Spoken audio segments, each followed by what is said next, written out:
Je suis Monsieur Bayonne Arnaud Rodrigue, promoteur de la structure scolaire L'Enfant Jésus. Donc L'Enfant Jésus prend le côté formation professionnelle et le cycle normal, donc de la maternelle jusqu'au lycée, le cycle technique et professionnel et général.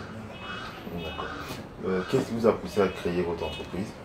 Dans le souci de parfaire la formation au niveau mondial, en particulier dans la ville de Pointe-Noire où j'habite, et je me suis dit que vraiment il fallait s'orienter dans la formation pour donner à la jeunesse congolaise, en particulier celle de Pointe-Noire, une formation de qualité. Et donc, après plusieurs années de réflexion, et après une petite expérience dans le cadre de l'enseignement, j'ai pensé qu'il était vraiment le moment pour moi d'ouvrir un centre, d'ouvrir une école, et puis pour former de façon qualitative, et finalement cette jeunesse-là qui soit à même de remplacer nos dirigeants ou la classe adulte d'aujourd'hui. Donc c'est vraiment mon motivation et partir en ce sens-là. Pouvez-vous nous présenter vos principales formations? Et donc je disais l'Enfant Jésus, et c'est pas seulement les formations professionnelles, c'est aussi le cycle normal, donc la maternelle et jusqu'au lycée. Et je vais plus m'appesantir un peu du côté formation professionnelle. Donc dans le domaine des formations professionnelles, nous formons les auxiliaires de santé, donc notamment les puéricultrices, et nous formons les vendeuses en pharmacie, nous formons les délégués médicaux, et dans le secteur de l'éducation, nous formons les assistantes maternelles, donc le préscolaire, nous formons en hôtellerie, nous formons ceux qui font le cycle normal d'hôtellerie, et nous formons aussi ceux qui font la cuisine-pâtisserie. Bon, donc nous avons encore dans le domaine du commerce, nous formons ceux qui viennent pour une formation en comptabilité-gestion et en secrétariat, plus en informatique. Donc voilà un peu de façon succincte les différentes formations que nous avons ici au centre de formation L'Enfant Jésus. Pourquoi quelqu'un viendrait dans votre école et pas dans une autre? Bon, vous savez, on va dire le mot haïssable, mais seulement L'Enfant Jésus, en plus des formations, des modules, des programmes proposés par l'État, il s'appuie beaucoup plus sur l'éthique. Hein, nous avons essayé de faire des programmes, en dehors des programmes de l'État, mais faire des programmes notamment en éthique.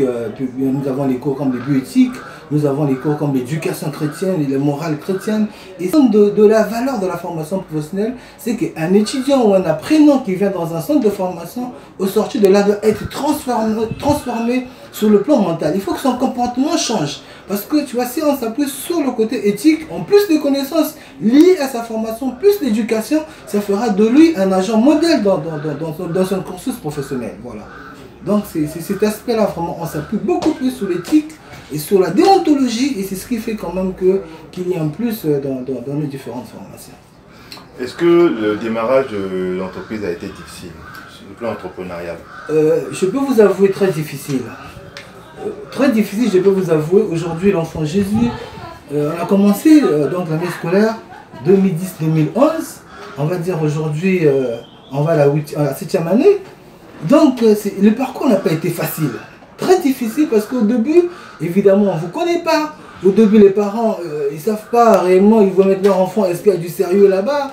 La qualité d'enseignement, est-ce que c'est sérieux? Et donc, dès le début, il faut vraiment mettre un accent très particulier sur le savoir-faire, sur un enseignement de qualité, pour voilà, vraiment mériter la confiance des parents, la confiance de la population, la confiance de l'État aussi, qui aujourd'hui nous fait confiance en nous donnant l'agrément que nous avons au niveau de l'État, qui nous permet de présenter officiellement les enfants aux différents examens d'État.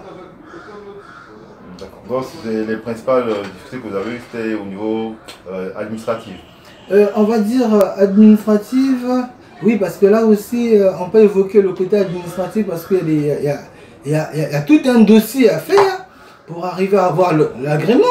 Et il y a aussi le côté, on va parler de côté effectif, hein, parce que, vous Vous savez, au début, tout au début, si vous venez à un nouveau centre, vous dites que vous voulez former ceci, cela, mais les parents, les jeunes, ils sont inquiétés. Est-ce que vraiment il y a du sérieux parce qu'il y a beaucoup d'écoles dans la ville, il faut peut-être faire les mêmes choses, mais est-ce que qu'est-ce qu'ils vont nous donner en plus? Donc, ça veut dire que la difficulté, il n'est pas seulement du côté administratif, là on s'est battu, on se bat, mais aussi le côté effectif, parce qu'il faut avoir des élèves, et des élèves consensueux pour vraiment garder l'équilibre de l'école. Donc le début, non seulement le côté administratif, le côté financier, mais aussi, on peut dire, le côté didactique pour vraiment essayer de faire avancer les choses.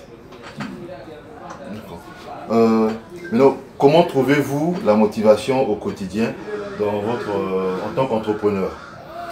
La motivation, d'abord, je vais dire, parce que je sais ce que je veux.